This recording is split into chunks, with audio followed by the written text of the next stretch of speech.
Take a look at these four men: Steve Jobs, Naval Ravikant, Malcolm Gladwell, Robert Greene.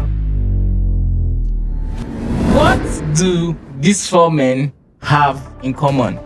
Of course, nothing. They're all in different industries. But today I'm going to show you the one thing they all have in common. And if you are to succeed on this internet, and you are to succeed online, or you are to succeed and be famous in life at all, you have to have it too. In 2007, Steve Jobs famously went up stage and he declared these lines.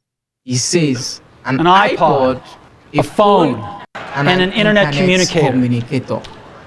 These are not three separate devices. This is one device, and we are calling it iPhone. And he made everyone feel late for the party. He reframed what technology should look like, and he made himself the reference point.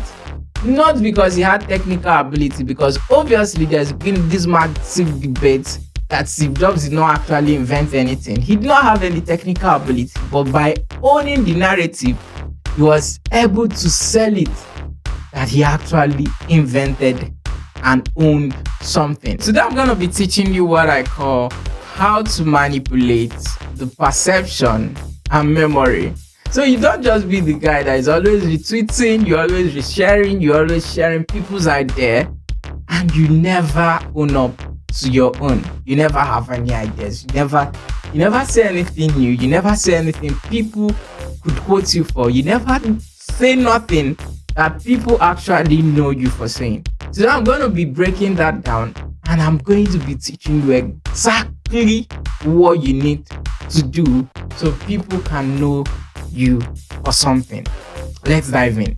Malcolm Gladwell, in his book The Tipping Point, he shared the concept of virality. He did not invent any concept of virality, of course, but he positioned himself to be the first to explain it in a language that the world could understand and could digest.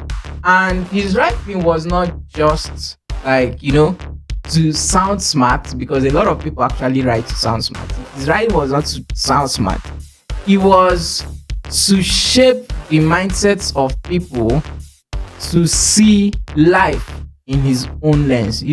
There's a point as a creator you get where people actually rely on you to see the light. People wait for your information. People wait for your reviews. People want to hear what you say before they make their own judgments. And this is where Malcolm Gladwell and all these other guys on the board, what exactly they did. And this is the power of the source, because they did not just share ideas, they shaped how people think. So Peter Thiel, also in his book 0 to 1, he draws a line between horizontal progress and vertical progress, and he calls copying going from 1 to n. So I wish I can illustrate that.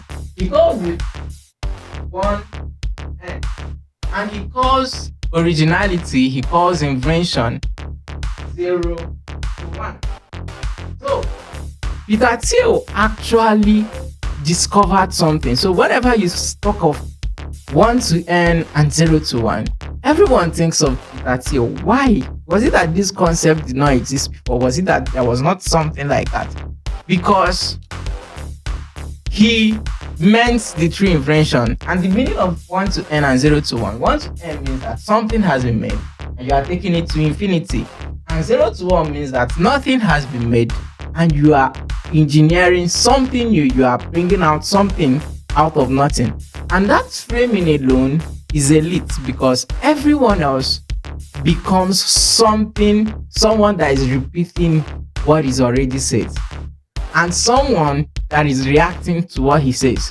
And he built a category around this mental model. So anytime you come and talk about something that's starting, you talk about making something from nothing, or you talk about making something to infinity, people are always going to refer to Peter Thiel, because they are going to say, oh, he wrote that in his book 0 to 1.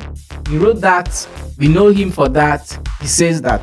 So you are gonna sound like someone that is a wannabe Peter Thiel that just wants to say what Peter Thiel has already said. So these people, all these people on the board, including Peter Thiel, they are not just people that they just want to retweet. They are people that want to define. They are people that want to create a psychological monopoly on specific ideas. So these people want to freeze the competition because you are the competition. They want to freeze the competition. They are freezing time and they are making others feel like total idiots for copying them. So in your space, one of the things you must find out is how you can articulate these thoughts and release them before the world even realizes that it needs to hear it. These are what these men did. These are what all of them, every single one of them, including Peter Thiel, did that gave them the name they have. So you must find one thing that you can articulate before the world even realizes it needs it. You must give that thing a name, you must package it, and you must wrap it in a language that no one else is using. Because if you come out and talk about 0 to 1, or you talk about specific talent, like Naval we talk about, or you talk about the iPhone, you are going to sound like you are repeating what Steve Jobs already says. So you are going to find how to say it in a language that no one has already says, and you are going to be the earliest to clarity. Because your memory, people's memory don't just stick to what is familiar, it sticks to what is first. So every time someone comes up with a new concept, the first question you ask is, where is this from? Where did you hear it from? You want to know the first person that says it. You want to know who says this, who made this, who made this statement. And people are never going to say, this person, I heard it from this person or something like that, so it must have been him. You're always going to refer to the first guy that says it. And that is the mental model. That is the model which these guys are playing by, and they are winning us 1 to infinity. I'm going to be explaining the concept of intellectual hierarchy. So Albert Einstein once says that everything should be made as simple as possible, but not simpler. So that's the essence of creating intellectual hierarchy. You take a complex truth and you break it down and shape it into a language that people have never heard before.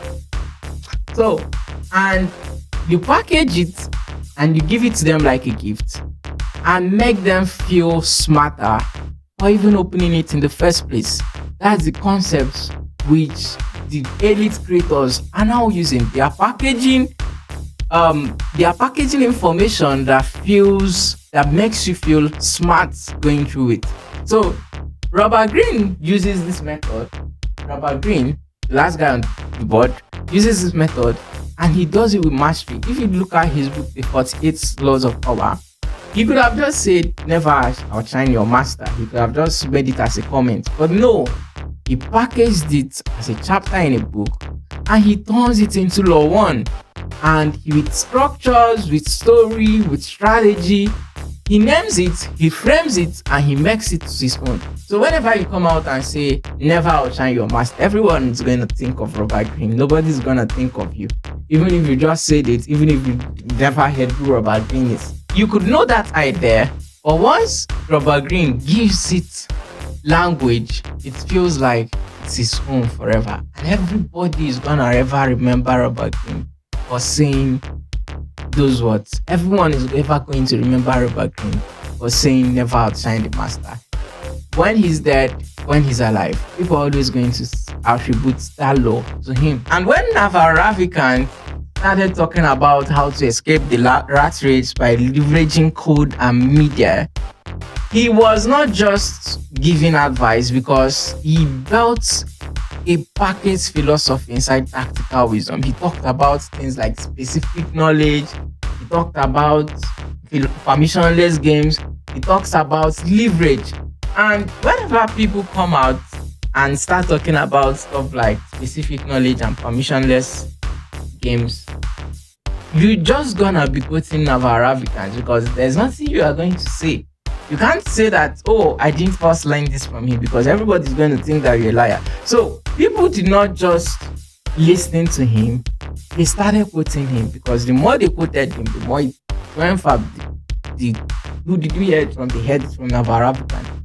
And that is what you need to be doing in this age and day in your content, because you are going to die as a creator with millions of followers, but nobody actually knows you. Nobody actually knows anything that you say. Nobody actually feels your presence, because you are going to be another entertainer that people don't remember, because you never built this hierarchy system I'm teaching you about. I'm going to be leaving you with this gem of knowledge.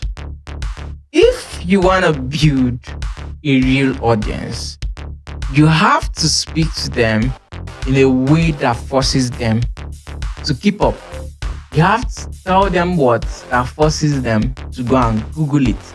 You have to make them feel like they are learning so much, and they are part of a league, and they are part of an elite organization by following your content. You have to drop concepts they've never seen before, they've never heard before, or it has never been translated in that way before. And you have to give them a name that they cannot forget, that makes them feel like they are in a cult. Once you become the lens through which they see life, they stop seeing life without you. That is the goal. The goal is to become the lens which people see life. They have to see through your perspective. They have to speak the words you say. They have to say what you say. You have to repeat after you. That is how to build a system of hierarchy.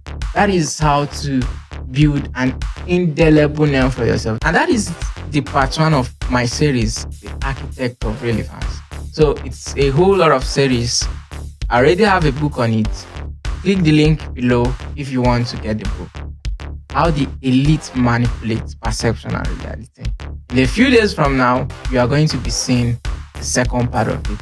I want you to like, I want you to subscribe, and I want you to share this with a friend who is a creator that's gonna find this beneficial. And let me know your thoughts in the comments. Goodbye. See you next.